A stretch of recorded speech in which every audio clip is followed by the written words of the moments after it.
Meron nga po ngayong isang grupo na nagsasabi na baka sila lumapit sa hukuman para ipahinto kasi as we speak, 'di ba?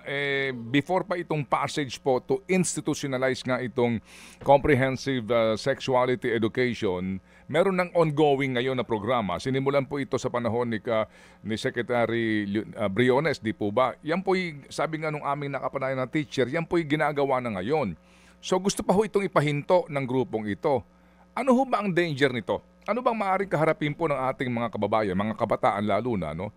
Na kapag pinahinto ito at ito nga po ay hindi maipasa na batas kung sakasakali. Opo.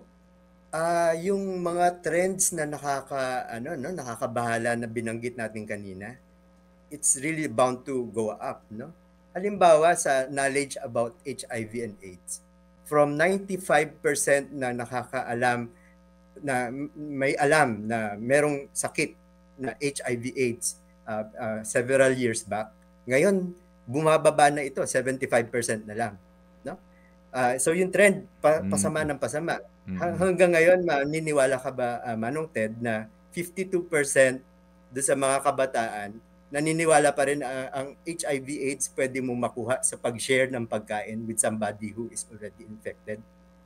Mayroon pa rin 24% naniniwala pag nakagat ka ng lamok from somebody who is infected, maaari ka magka-HIV/AIDS. So yung mga ganitong misconceptions, they're just bound to really worsen.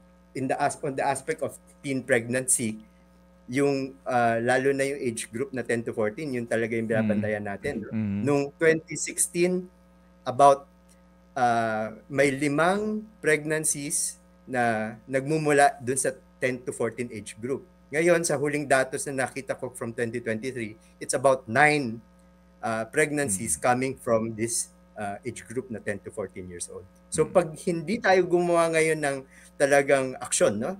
In fact, na-declare na ito na National Social Emergency ng NEDA noong 2019, the situation is bound to worsen.